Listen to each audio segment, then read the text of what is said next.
NFR Extra follows all your favorite cowboys, interviews legends of rodeo, and talks to the best of country music. Follow Nevada Caldwell, Ryland Bentley, and Steve Godert every week as they delve deep into the stories behind the road to gold in Vegas at the National Finals Rodeo. It's revealing, comedic, and sometimes emotional. Find it on Spotify or anywhere you listen to podcasts. NFR Extra. All dirt, all rodeo, all year.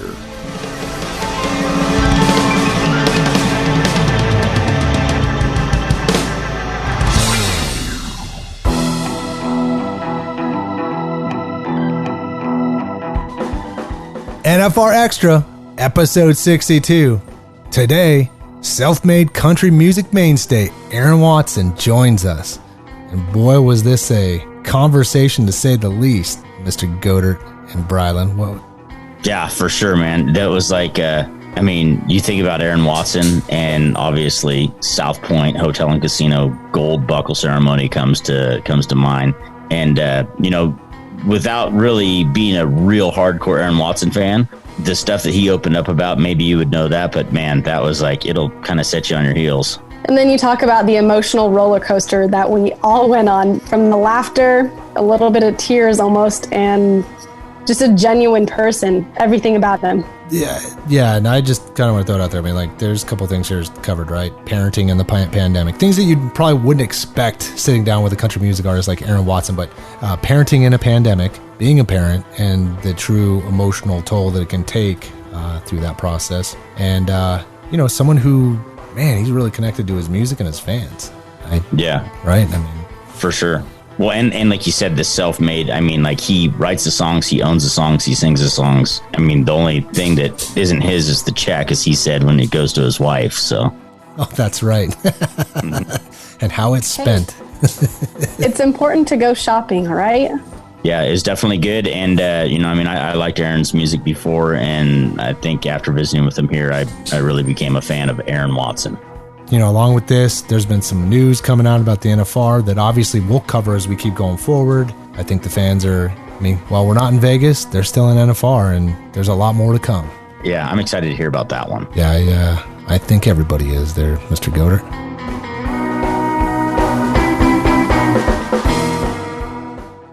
Want to experience more of NFR? Then visit nfrexperience.com. And we invite you to subscribe to NFR Extra on Apple Podcasts, Spotify, iHeartRadio, or wherever you're listening right now. If you like what you've heard on NFR Extra, we would love it if you gave us a big 5-star rating and tell your friends how to subscribe. Hi, I'm Boyd Paul Hamus, and you're listening to NFR Extra. Soft as the wind, you're bold enough to bless his name. A singer-songwriter, husband, father of 3, and self-made musical success, the 41-year-old Texan has forged a slow and steady path to country stardom by both honoring tradition and embracing the unknown. Today, we learn a lot about Aaron Watson, from parenting tactics during the pandemic, musical influences, relationship with rodeo, and performing in Las Vegas. Aaron Watson, welcome to NFR Extra. Hey, thank you all for having me. Well, it's our pleasure to have you, and let's get this ball rolling. There's an old Chinese proverb: "May you live in interesting times." Aaron, how is your interesting time going during, this pandemic here?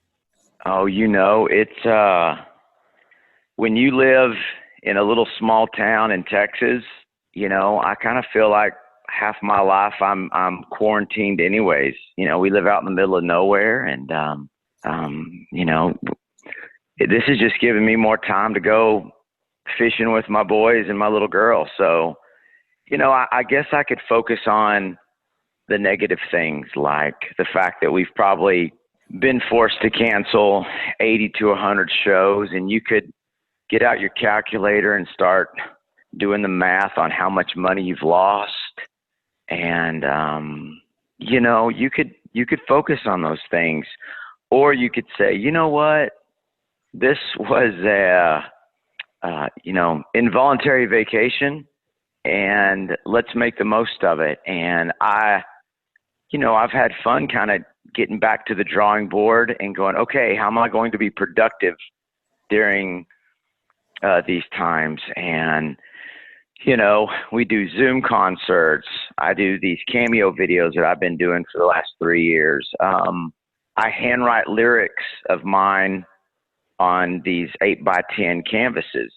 And I think I've done coming up on about 500 of those canvases. So, you know, you just find ways to make ends meet. And at the end of the day, it's like, you know, I do whatever I had to do, whether that's cleaning toilets or yard work or, you know, anything and everything.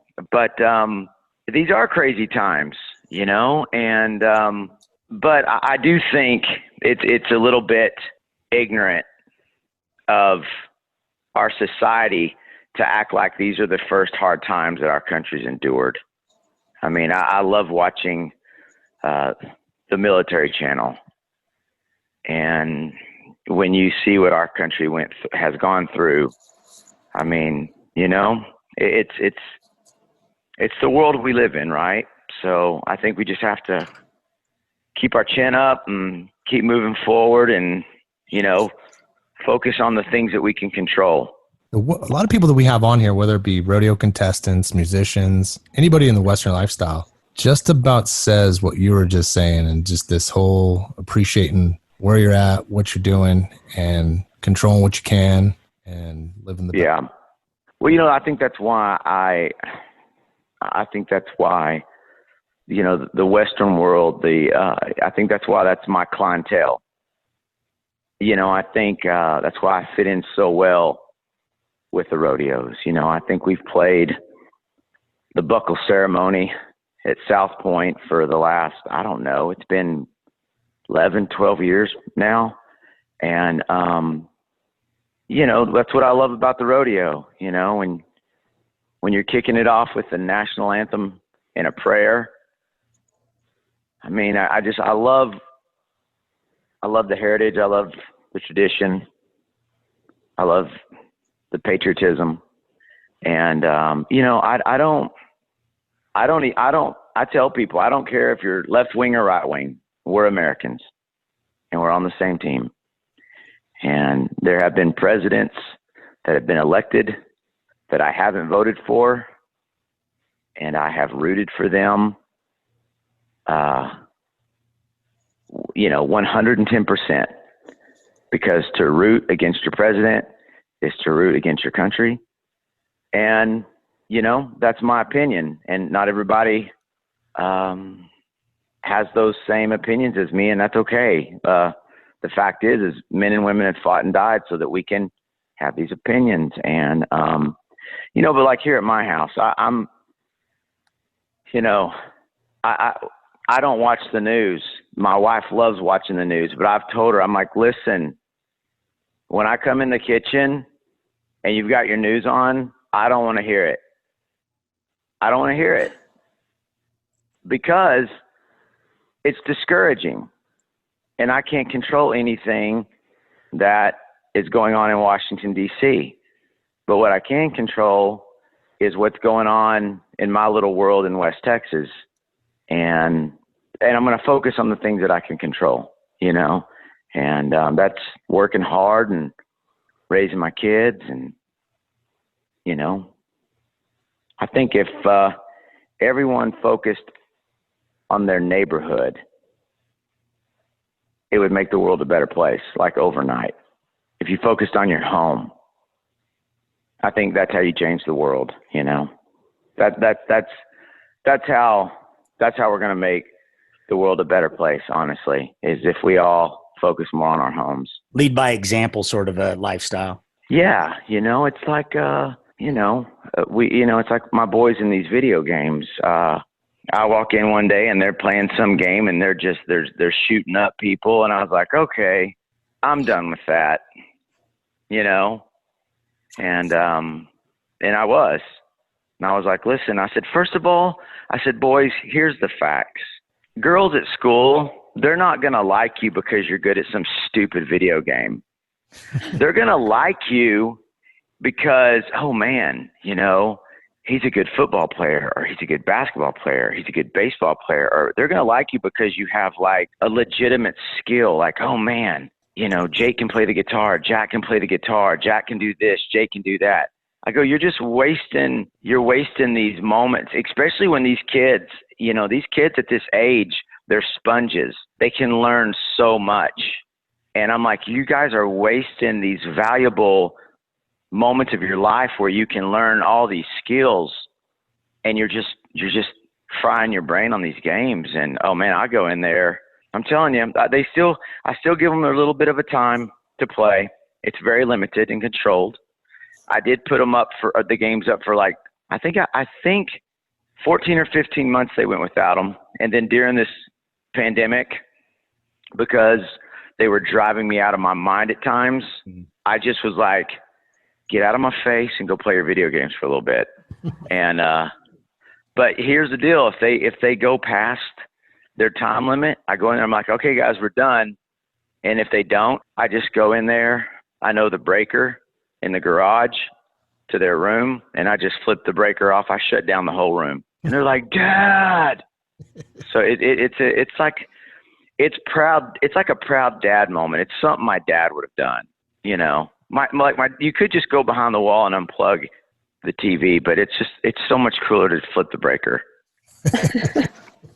Speaking of your dad and growing up and absorbing things, how did you get involved in the music industry, and did your dad have a big influence on that? Yeah, you know, my dad's a disabled veteran. He's 100% disabled from serving our country during the Vietnam War. And Dad said that after he got injured, that music was really therapy for him. And Dad was real into the kind of the Texas outlaw movement, you know, Willie and Waylon. And, but then, you know, my dad was, you know, grew up loving the Beatles and the Stones. And my dad also loved, like, you know, Sinatra and Dean Martin. And Dad just has my dad has just such a great appreciation for music. So growing up, we were always listening to music. You know, my dad, we had a custodial business, and we cleaned our church, and it didn't matter. I mean, anywhere we were cleaning, Dad had his little radio, battery powered radio. He had this dolly. My dad had a dolly, and there was a trash can that was strapped to that dolly with bungee cords. And then he had it rigged up where he could put all his cleaning supplies on this dolly. And then he had a hanger that basically tied that battery powered AM FM radio to the handle of the dolly. So we were always listening to music, and anytime a song would come on, my dad could tell you what year it came out, who the singer was, just all kinds of crazy facts. So the songwriters. And so Dad gave me that great appreciation for music. And then there was Mom that was always encouraging me to sing at church. Like, when I say encouraging me to sing at church, like maybe thump me in the back of the head if I wasn't singing at church. So forcing me, actually encouraging me by making me sing at church, which was, you know, that both of them together really had a huge influence on my music career, and the fact that they were so supportive of me, you know, from the beginning. So at what age was the beginning of, you know, when you decided to pursue wanting to be a musician? Yeah, you know, I think, you know, probably like my senior year in high school, I've always paid attention to lyrics. And I really started to, you know, write songs. And I did all this like in secrecy, in fear that if my buddies knew, they would be like, oh, that's cute, you're writing love songs. Oh, you know, because that's how my friends were. So I didn't really, you know, I didn't really tell anybody that, you know, I'm learning to play the guitar and I'm writing songs. And, you know, back at that point, you know, I was, you know, my dream was to be, you know, starting second baseman for the Houston Astros. So, I mean, I had different plans for my life. back then, but that's kind of where the dream started. And then I got into college, played a little college baseball. And at that point I started picking up the guitar and taking lessons and, just started honing my craft. And then I had an injury. I hurt my back and I couldn't play baseball anymore. And, that was a tough thing for a kid his whole life who had just dreamed of playing baseball. But I had that guitar to fall back on. And I think that's when I really started putting all my energy towards my music. And, I did the same thing back then that I do now. I just focus on one fan at a time. Just letting people know how much I appreciate them. I think in the beginning, every male country singer probably looks up to George Strait. They should. If they don't, then I have other thoughts on that. But wanted to be like George Strait, wanted to go to Nashville, get a record deal. And, I just got shot down by every record label, and it was very discouraging. And, I remember coming home from a Nashville trip and telling my dad, these labels, they all say that I don't have what it takes. And I remember my dad just kind of laughed and he said, yeah, that's the same thing they said to Willie for all those years. And my dad said, you just need to make your music and play songs for people who want to hear you. And that's what started up my independent career. And, I've stayed, I'm stubborn, but I've stayed true to that. And, we've had, the fans have taken care of us. God's blessed us with the best fans. We put out our album, The Underdog. It was the first independent album in the history of country music to chart number 1 on Billboard. And man, that's such a blessing. And that's the thing is that speaking of George Strait has 60 something number 1s, and he's got this and he's got that. And God, who wouldn't want that? But I can say one thing that I've done that George hasn't done. We did it our way, all by ourselves. My record label, my publishing company, my band, just working hard, grinding it out year after year after year after year after year after year. And then the next year we came out with another album called Vaquero. And our song Out of Style became only the third song in the history of the chart to chart top 10 independently. And people ask me, they're like, how have you done this all by yourself? And I'm like, well, it only took me 17 years to have my first top 10 single nationwide. 17 years. I was like, it only took us 17 years. And they're like, how did you do this? I was like, every night putting on the best show you can put on. And then after the show, you're not done working. You get off that stage and you go hang out at your merch booth and you shake hands and you give hugs and you let the fans know how much you appreciate them. I'm like, that's how we've charted albums number 1 independently. Now it's 20 years of taking care of the fans, because you take care of the fans, they take care of you. And I don't even consider them fans. They're more like family, So, we just get out there and work hard, and it's like we're doing right now. We're starting to play a few shows here and there. I had a couple of little shows this weekend, which was so nice because I've just been, doing other things for the last 4 or 5 months or whatever it's been. And, but we're just getting right back at it, and obviously things are different with social distancing, but we got a new album coming out January or February called American Soul. And we're just going to keep doing the best that we can with the cards that we're dealt, like everyone. 20 years of hard work has paid off, Aaron. No doubt about it. Let's hit the pause button and take a quick break. And we'll be back in a few moments to talk about how that hard work has led to the Texas Cowboy Hall of Fame. Put it on cruise control. You know it's been a while. We're never going out of style. I was thinking, wow, the sun is sinking low. We could go all night. Never going. Looking to rope in some news and features you can't find anywhere else? Then look no further than the series of blogs and vlogs at NFRExperience.com. You'll find customized content from experts in all things rodeo and Las Vegas. There's the NFR Insider and Stock Blog with Susan Canode, Hurley's Hotspot and Heart of the NFR with Brian Herbert, The Road to the NFR with Mr. Dale Brisby, NFR Experience with Patrick Everson, and the Junior World Finals with Jack Nowlin. There's something for all rodeo fans. Check it out at the newly redesigned NFRExperience.com. This is the NFR. This is Vegas. Hi, I'm World Champion Jacob Crawley, and you're listening to NFR Extra.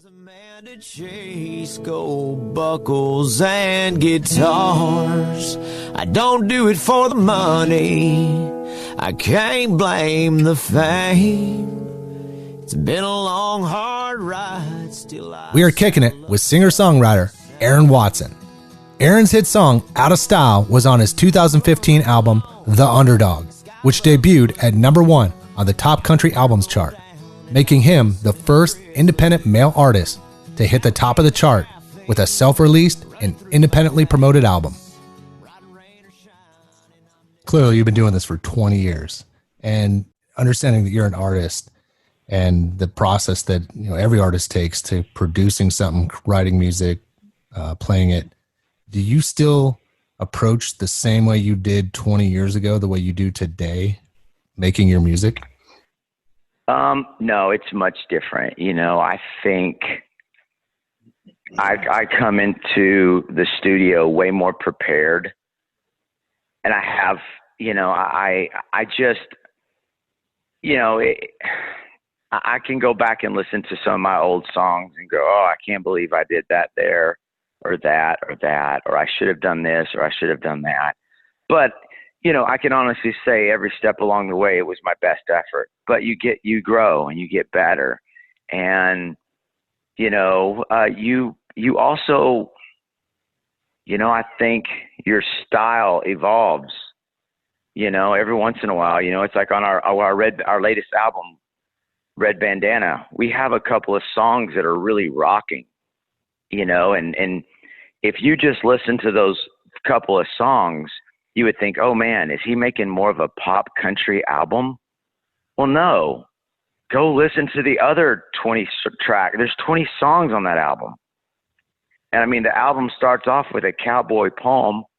And then the second song on the album is a spaghetti Western style instrumental. You know what I'm saying? I'm like, if you're going to go pop country, you don't start your album off with a cowboy poem and then go into a Western instrumental. That's not how you start off a pop country record.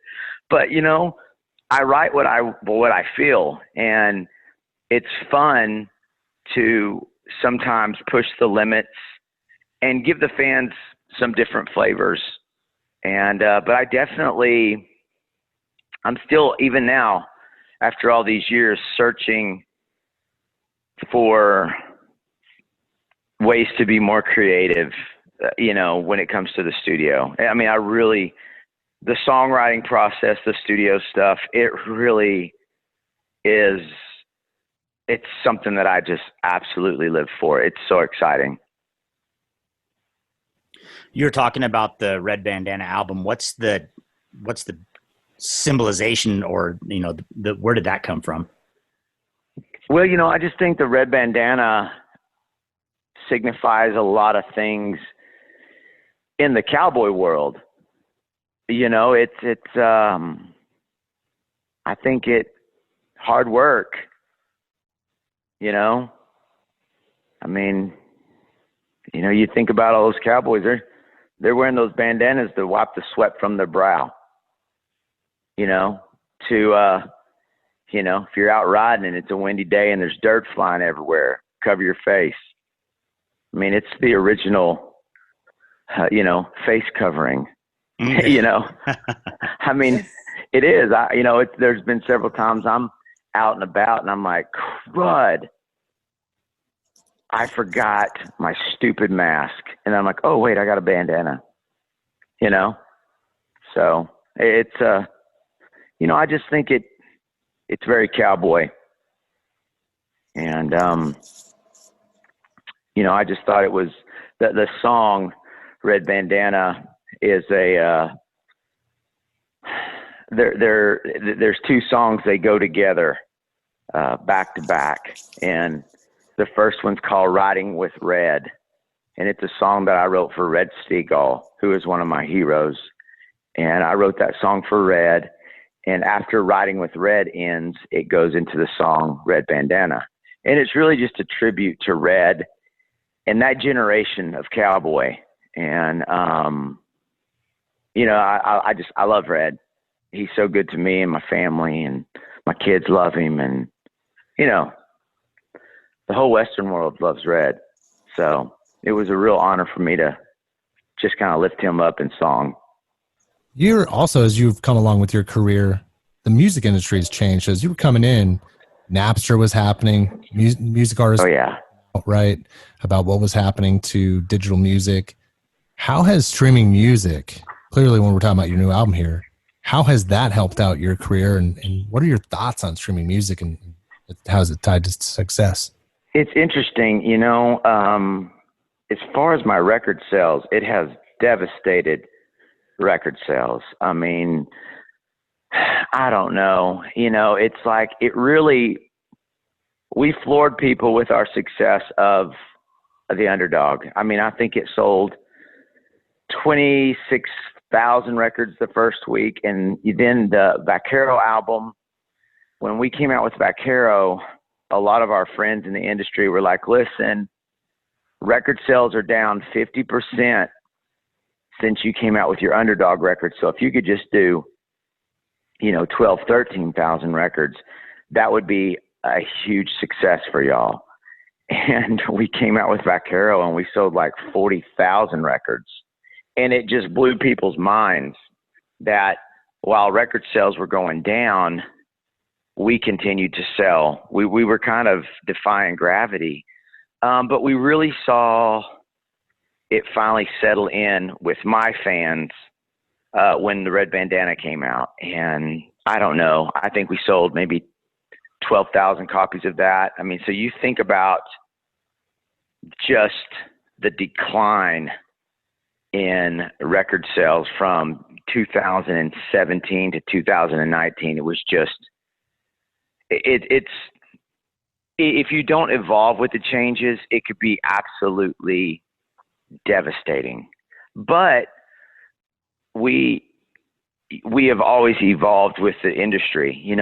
That's one thing I think I think there's a reason why a lot of these record labels are struggling today. It's because they're still running a business using an old model.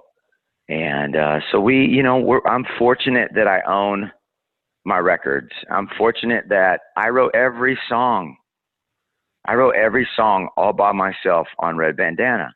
So when they're sending out those royalty checks for, streaming, all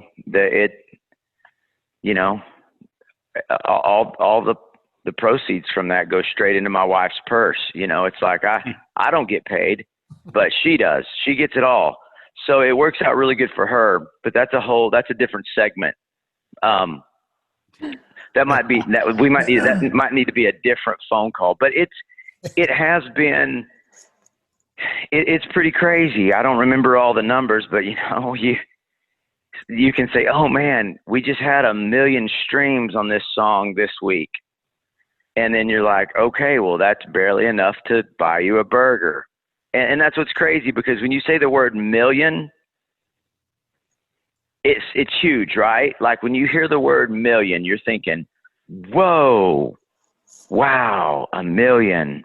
But it's kind of, that number has changed, 1 million, doesn't get you what it used to get you.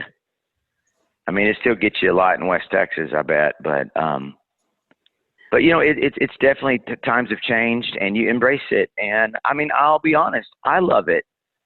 I love streaming music. I love it. I mean, if there's pros and cons to it, but as a consumer, as a listener, I mean, gosh, back in the day, you know, when I was a kid, you know, CDs cost $15, and if you wanted to hear it, you know, you weren't able to. Now you could burn CDs and do some stuff like that if your buddies had one, and you know, you could, you know, cassette tapes and do stuff like that. But now I do think there's some pros in it, because think of all the kids that have access to my music that otherwise would have never known about me had it not been for the way music is streamed now. So you have to, you know, you got to look at the pros and the cons, and you know, I think in the end it's going to be. I think it's a good thing, for sure. Imagine your dad's playlist that he'd create with all that music you rattling off when cleaning. Oh man, he's so funny now. I mean, when I moved mom and dad from their house in town to be out here near us in the country, a little farmhouse, and God, my dad had like hundreds of cassette tapes. And I was like, Dad, you just need to throw these away. I guarantee you they don't even play anymore. Oh, I'm going to get around to listening to them. I go, no, you're not, you know. So when I moved them, I probably, you know, I probably threw away about 20,000 pounds of junk from their old house. I was like, we're not doing this, Dad.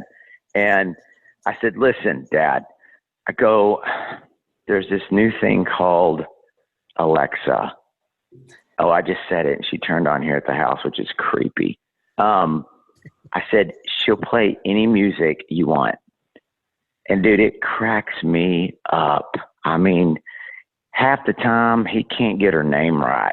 And it's just, you want some just good entertainment. My dad, the first, I think one time he called her Alice.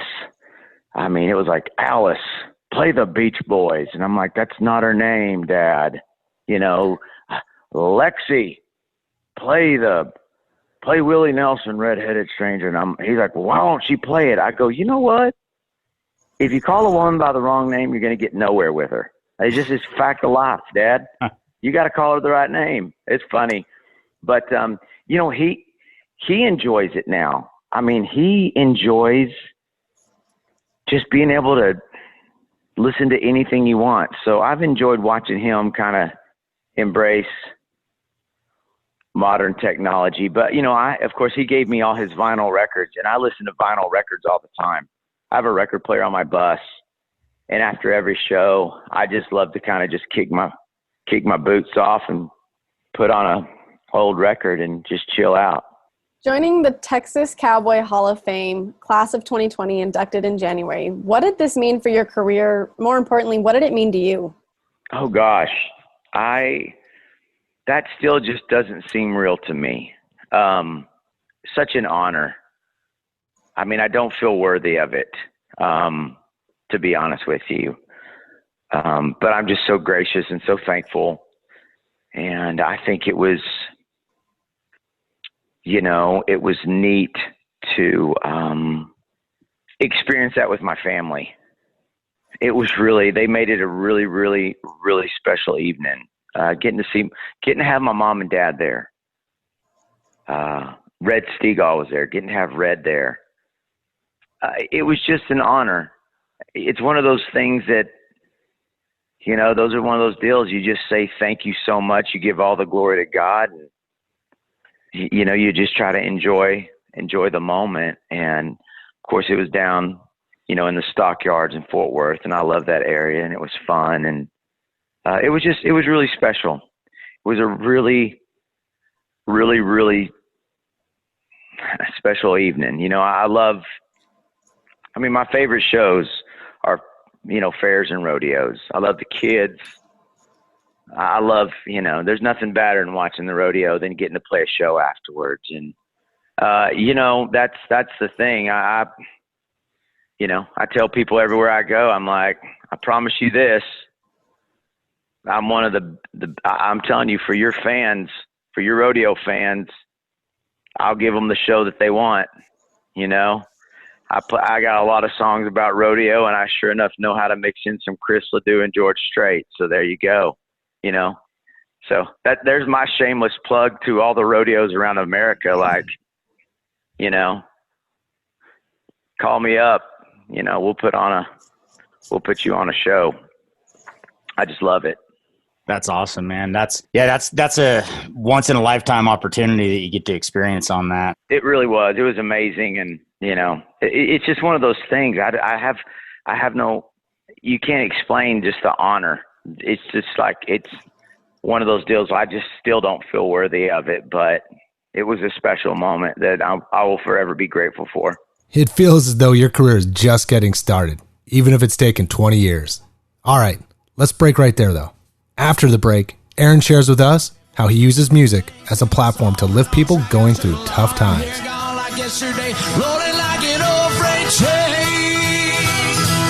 And sometimes my mind is a million miles. Want to relive the best NFR moments from the last 35 years? We've got you covered at NFRExperience.com.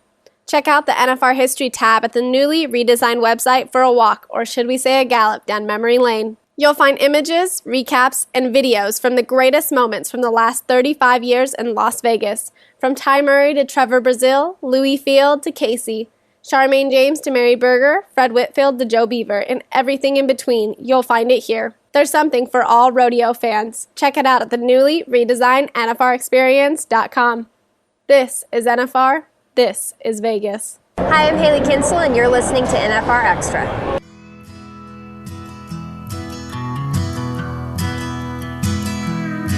In the rain, in the mud, in July and Cheyenne, they had to carry away that brave young man.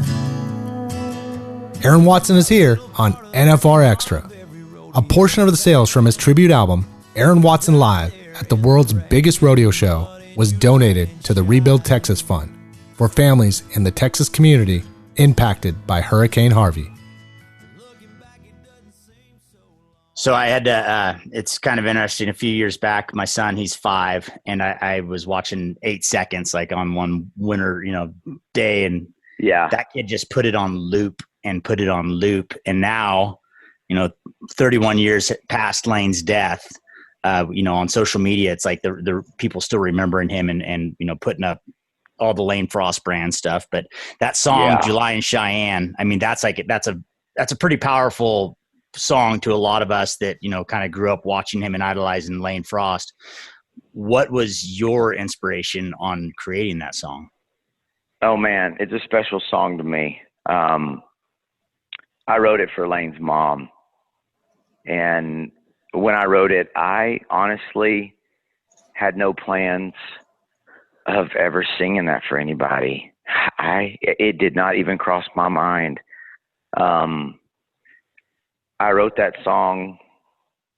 That was the first song that I wrote after my wife and I lost our little girl, Julia Grace. We lost Julia shortly after she was born. Oh, and I held that baby girl in my arms as she slipped away.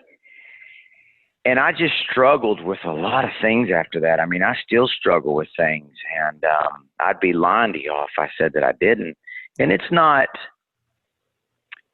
like my faith wasn't shook. I wasn't mad at God. I let people know, like, as a Christian, I understand that this world is full of pain and heartache. I mean, none of us are immune to the hardships of this world. And so you can't be mad at God when this life does what it does. And I said, as a Christian, we believe that Jesus came to this world and gave his life to free us from the pain and the suffering that we know that, while we're here, those things can get very difficult. We know that we have hope in something better. And that's kind of what inspired the song July in Cheyenne, because Lane's mama, Miss Elsie, she has said a lot of different things. She uses their heartache and the loss of Lane's life as a way to share her love for Jesus. And that's what she was doing. And,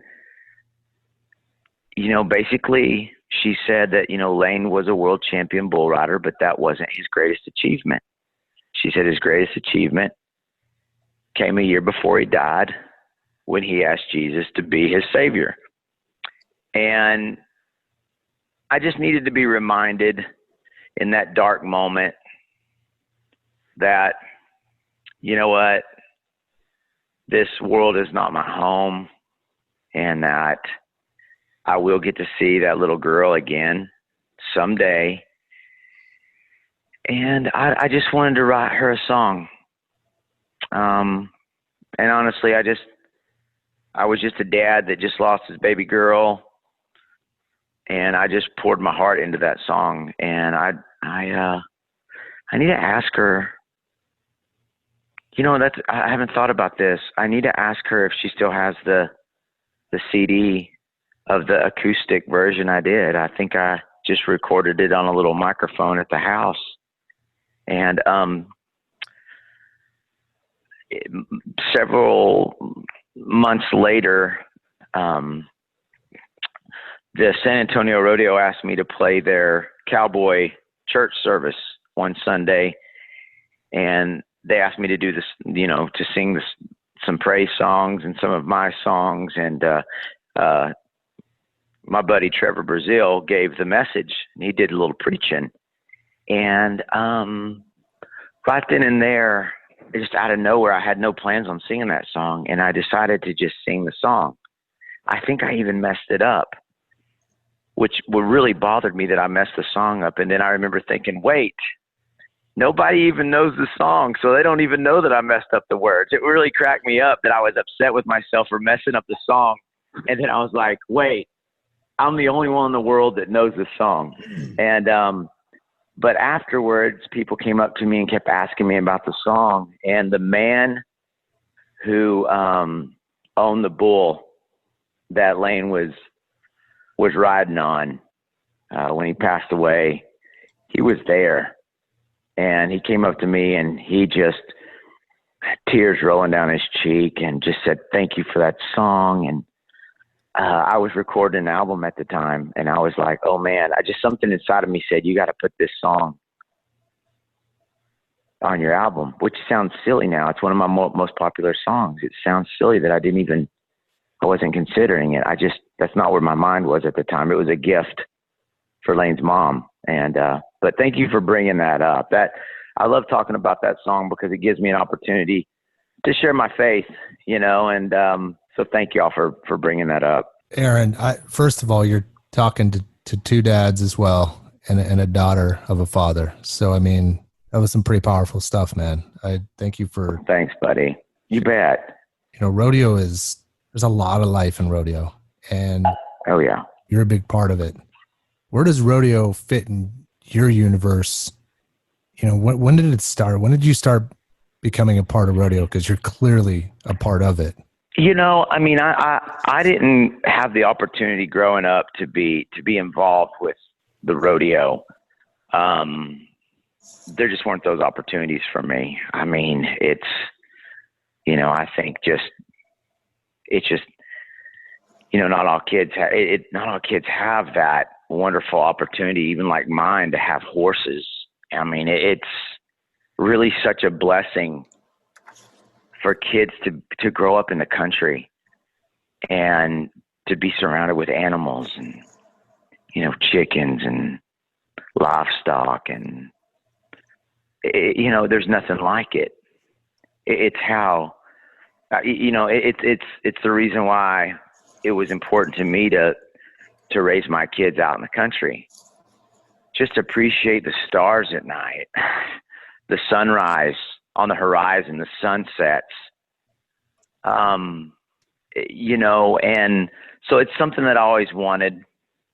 I had a cousin who was a bull rider, and I always thought it was just really cool. I rode a bull once in junior college, and that was enough of that. That was enough of that for me, and probably we would have gotten kicked out of school had they known that we did that after hours on a Friday night.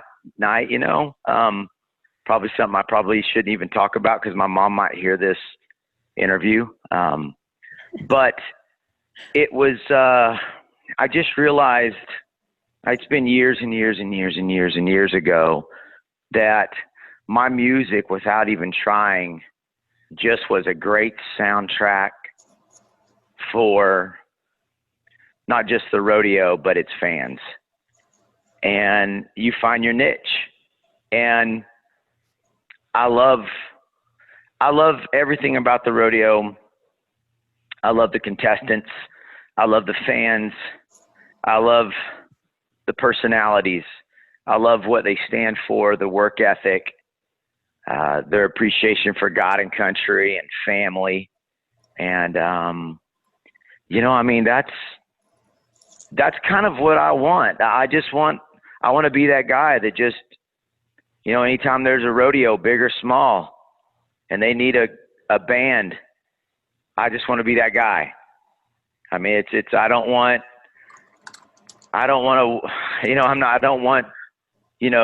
entertainer of the year at the CMA or ACM awards. I don't care about that stuff. I enjoy playing music for the rodeo fans. I love it. I love the kids. I love the atmosphere. It's truly my favorite experience when it comes to music. Not speaking for the rodeo industry, but I don't think I'd get an argument either that they are blessed to have you, Aaron. We'll stop right there. When we return, we're talking Vegas and the Wrangler National Finals Rodeo.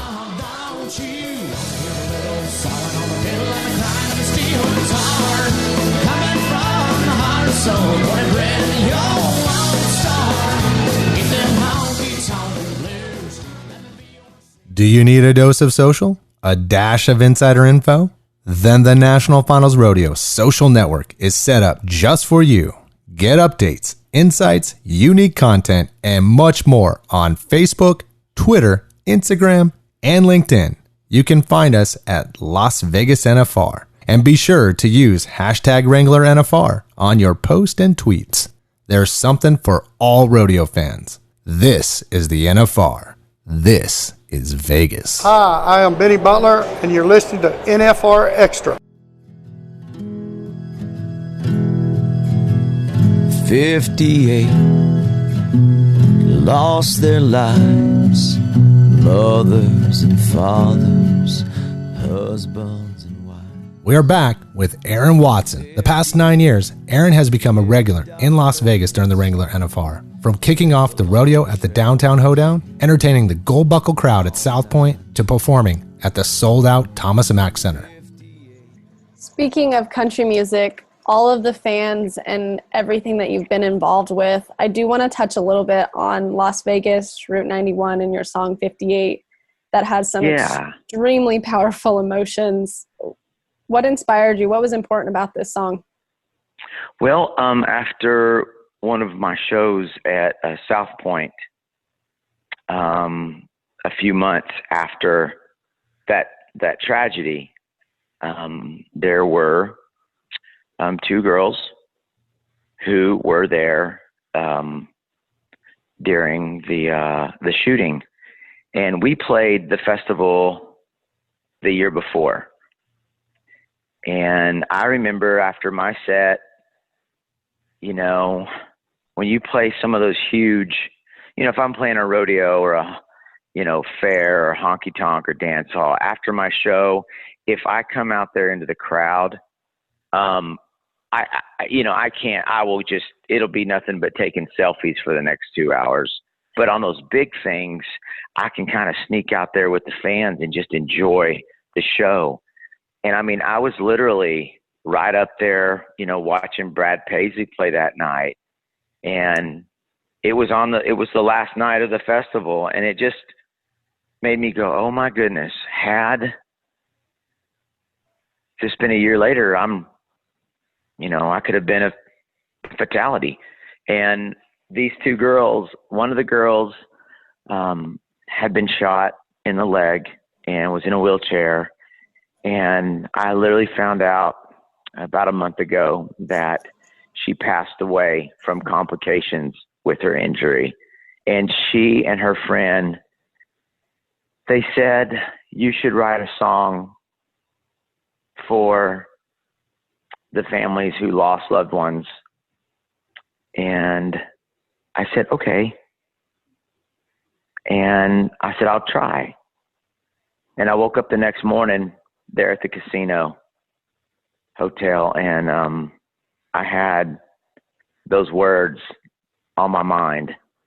And I got up and I literally just wrote the song, and I just wanted it to be kind of a song where people who were grieving could find some comfort and just be acknowledged that we're still thinking about them. I think that's the most important thing. Tragedies happen. It makes front page news, and then a week goes by and we forget about it. But those people who are affected by it have to live with it every day. So I just wanted to make a special song. My goal for music is to make music that uplifts people, put smiles on faces. And so that was an honor for me to be able to write that song. It's an honor to listen to it. I will say it does just that. Thank you. Route 91 was pretty close to us, for us folks at Las Vegas events. We're pretty tied into the Western lifestyle, and definitely when it comes to live music. And we had I can tell you this, Aaron, we had friends that worked in the production side to the promoting side that were there. And a nightmare. Yeah, totally was. But I had my booking agent was there. I had friends there. I mean, just a nightmare, just an absolute nightmare. But at the same time, and this is kind of turning a different way. Things through, and you're proving that in this conversation. I mean, there's the tragic times, tough times, sad times. We all rise through the ashes, right? And absolutely. I mean, absolutely. I think I like watching. If I watch any news, I like watching BBC, like worldwide news, because it's really interesting for me to see what's happening in other parts of the world. And I'm telling you, America, we have not shown we've not shown much appreciation for what we have been blessed with in this country. And we're not perfect. And there are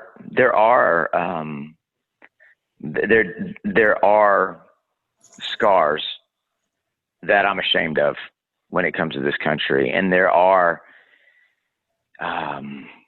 inequalities that I'm not proud of. And the problem is that the way we deal with things, and we live in a society where people are mad for being disrespected, so what they do is they disrespect others. It's like we've forgotten the golden rule of do unto others as you'd have them do unto you. And I just think we need to just focus on kindness and love. And it sounds simple, but I just don't get wrapped up in political things. I mean, it's really kind of silly. I'm sorry. I'm not trying to, I don't get too political, but it's like, this guy doesn't like this president.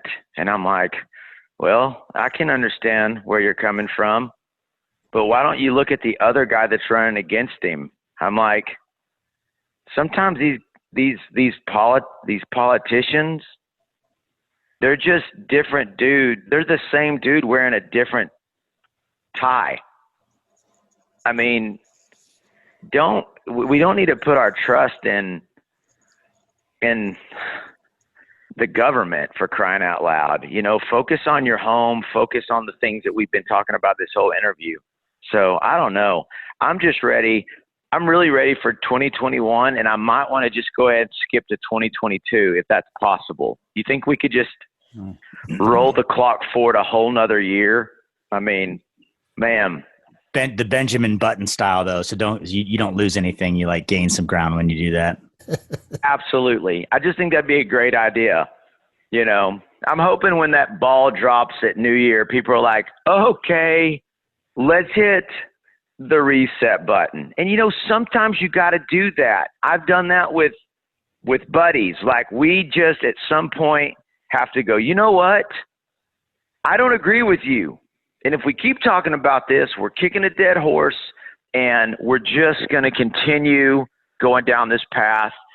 Let's just hit the reset button and, you know, talk about something else. And that's really what we need to do. We need to hit the reset button. Well, speaking about something else, let's end on this one, Aaron, because this is what we're talking about, our home here, Las Vegas, which seems to be your home in December. Love it. What's that long run at South Point, man? What's that all about for you and NFR and rodeo? It's fun. And, dude, it's hard. I do not know how the contestants, the vendors, everyone that works in the rodeo up there for 3 straight weeks. I mean, for me, it's challenging because, I mean, I finally had to tell my wife a couple of years ago, I was like, you're killing me. You're literally killing me in Vegas. I'm going to die in Las Vegas if you don't stop asking me to get up early and take you shopping. Like, I'm going to die. Because what's happening is I play the buckle ceremonies, which means I usually get on stage at I play my show at 12 or 12:30 at night, which is basically 2 or 2:30, you know, Texas time. And my wife doesn't stay up for the shows because she's tired. So she goes to bed early. And then she would wake me up in the morning and go, hey, I wanted you to go walk around with me. And I just finally was like, no. It's like, I'm not 25 anymore. I was like, I've got to pace myself.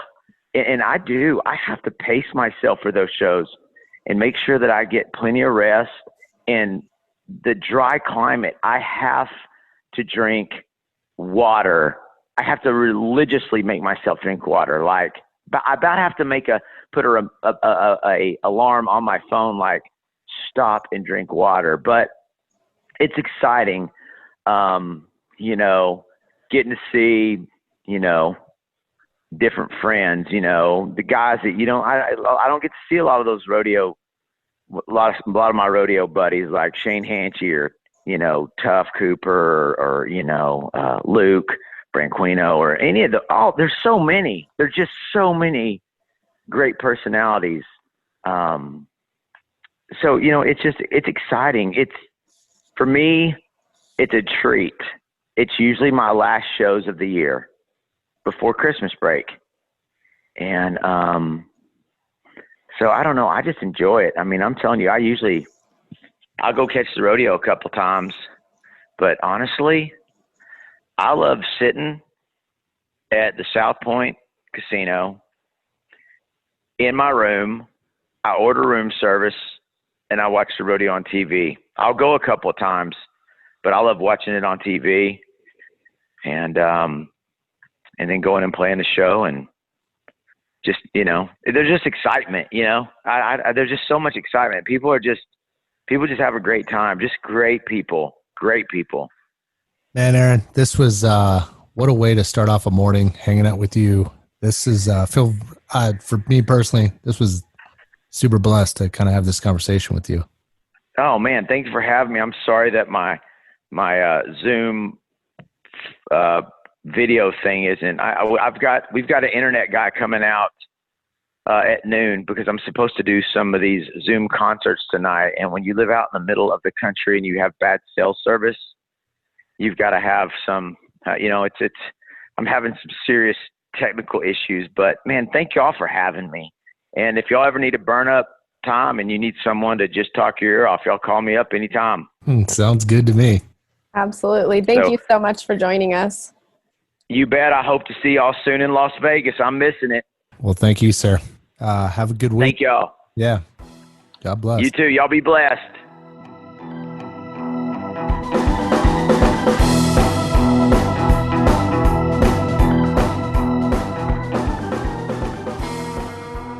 We want to thank Aaron Watson for sharing his stories on NFR Extra. And stay tuned for episode 63 when George Taylor, Brittany Posey-Tanazi, and more join NFR Extra to talk about the 2020 Wrangler NFR. Want to experience more of the NFR? Then visit nfrexperience.com. And we invite you to subscribe to NFR Extra on Apple Podcasts, Spotify, Google Podcasts, Stitcher, iHeartRadio, or wherever you're listening right now. If you like what you've been hearing on NFR Extra, we would love it if you gave us a 5-star rating and tell your friends how to subscribe. NFR Extra. All dirt. All rodeo. All year. Gotta make it out to Vegas, where the big boys roam, with the rovers and the racers and the bulls and the broncs, and the ladies in the skin-tight wranglers and the cowboy